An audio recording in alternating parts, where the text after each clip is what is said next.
seu diagnóstico sobre o estado da nação, se fosse João Lourenço, qual é a fotografia que teria da realidade do Estado angolano? Bom, se fosse João Lourenço, faria uma comparação de Angola com outros países que têm a mesma característica governamental, como a China, que é também uma ditadura, como Ruanda. Na China e no Ruanda, os governos providenciam certo desenvolvimento à população, mas retiram os direitos cívicos e políticos e sociais não, políticos e civis destes. No caso de Angola, o governo não providencia desenvolvimento e também não providencia direitos. Quer dizer que há aqui um problema. O presidente João Lourenço precisa de providenciar e mudar o quadro para oferecer direitos e desenvolvimento ao povo angolano. A China, por exemplo, ela está a avançar, é desenvolvida, é uma das maiores economias do mundo, mas em termos de liberdades o governo tira. No caso de Angola, ou melhor, no caso do Ruanda, quase a mesma coisa, que também tem a mesma característica que nós. Agora, no caso de Angola, retira-se essas duas coisas.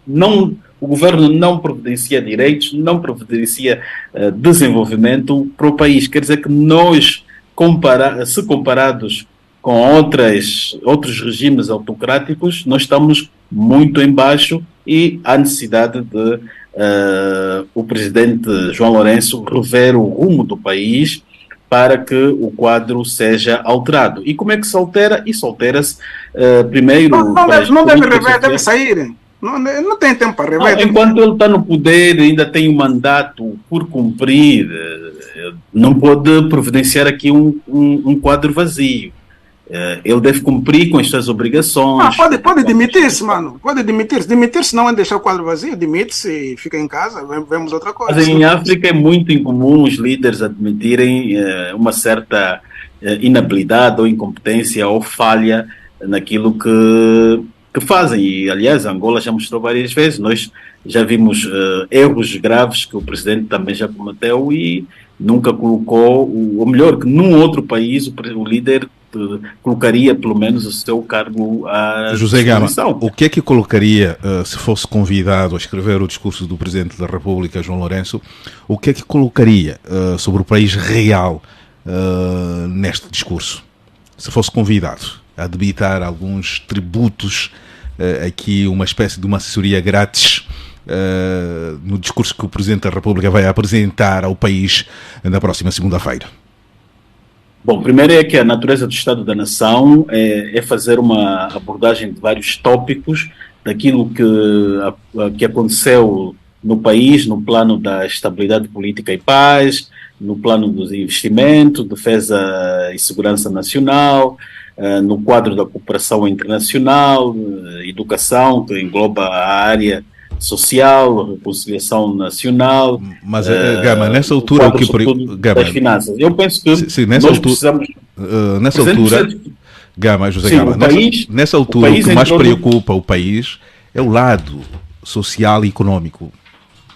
Há muita pobreza. Nós vemos que o poder de compra do angolano, o poder de compra do angolano diminuiu e é necessário que o presidente, ao pronunciar o discurso que vai fazer, explica a pessoa, o cidadão tem de ouvir o discurso, e perceber porque que a sua vida não mudou. Ele votou em 2022, em agosto, já estamos há um ano das eleições.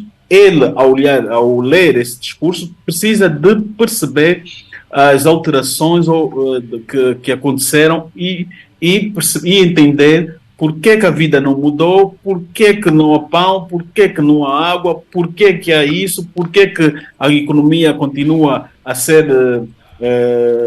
no sentido de 90% ainda das exportações, por que o PIB continua a ser dependente a 50% do petróleo. Ele precisa de perceber isso tudo. Este é que é o conceito do Estado da Nação. Tudo.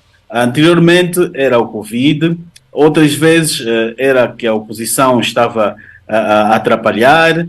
O importante para os regimes com características ao nosso é buscar um elemento de culpa e não trazer aqui, apresentar as falhas, por exemplo, numa vertente técnica. Por que que falhou, por exemplo, no plano de investimento? Nós estamos a ver, há poucos dias, o Presidente tomou uma decisão de anular os vistos, ou melhor, anular os vistos para cerca de 70 países. Mas nós sabemos que quando ele está a tomar essa decisão é para abrir o investimento estrangeiro para Angola. Isso quer dizer que provavelmente terão feito um estudo e notaram que o país precisa mesmo de se abrir. Mas agora, é necessário analisar os riscos que isso tem e isto nos dá o indicador, como dizia, isto dá-nos o indicador que alguma coisa não está bem.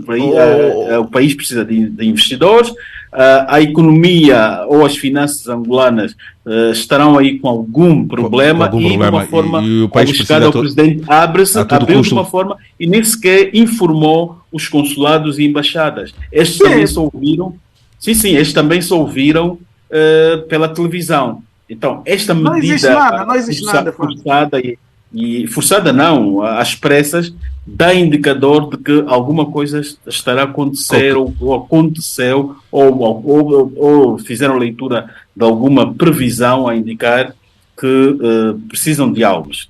Como é que está a liberdade de imprensa em Angola? O Repórteres Sem Fronteiras, no seu último relatório, classificou Angola como parcialmente livre. Por exemplo, temos aqui também o caso do pluralismo na comunicação social. Existe pluralismo.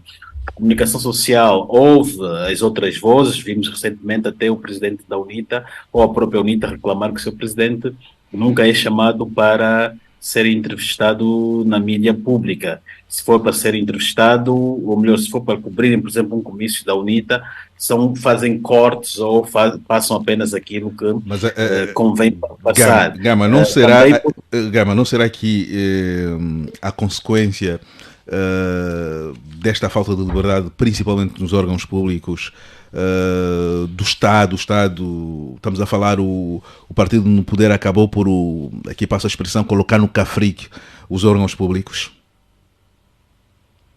Sim, porque primeiro é que até dada altura nós tínhamos vários órgãos de comunicação social que estavam nas mãos dos privados, e é assim que deve ser, e o governo monopolizou muitos deles e passou a ter controle em violação à lei também, a lei de imprensa que proíbe os monopólios.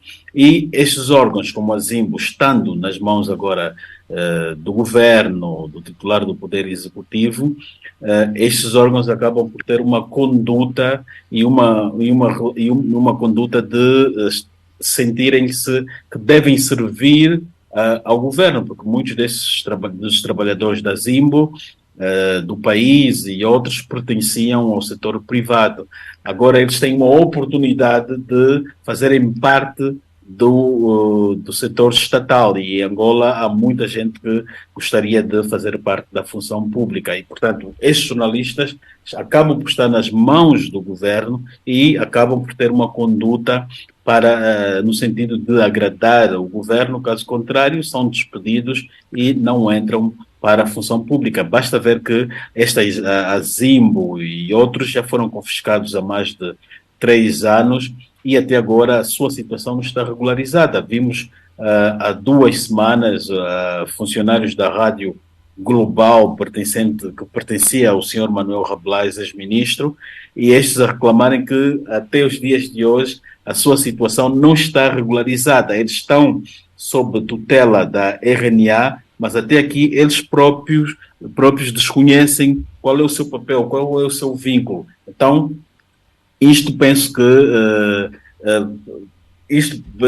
é do interesse do governo, que se calhar mantê-los assim para eles continuarem a ter uma conduta a favor e ao serviço também das autoridades e do partido que governa o país. Mas por aquilo que nós temos falado sobre a comunicação social, tem havido espaço de reconhecimento por parte de quem faz a gestão desses órgãos, principalmente aqui do titular do Poder Executivo, de que esses órgãos estão mal, não estão a servir o interesse público? Eu penso que não, porque basta ver que eles servem quem os nomeia. Quem os nomeia é o poder político. O poder político está nas mãos de um partido e eles servem o partido. Eu acho que há uma cultura, nunca se mudou o país e eles acham que isso é normal. Acho que esse trabalho de cobrir as atividades do MPLA, passar o comício do MPLA, até não é normal passar o comício do MPLA, mas o anormal é não passar o comício ou a atividade dos outros. Então, os jornalistas encaram isso como uma coisa mais normal que... Jornalistas não, os gestores desses órgãos, que é a coisa mais normal que há. Eles, quando são nomeados pelo titular do poder executivo, que é o presidente, então eles entendem que têm que fazer o jogo do presidente. Vimos até um antigo PCA da TPA que foi afastado porque e ele faz a denúncia porque não cumpriu com uma orientação, né, que era do interesse do governo. Então, aí está, o governo também, quem os nomeia, tem o entendimento que estes órgãos devem estar ao serviço do governo e não ao serviço do cidadão, do Estado. José Gama.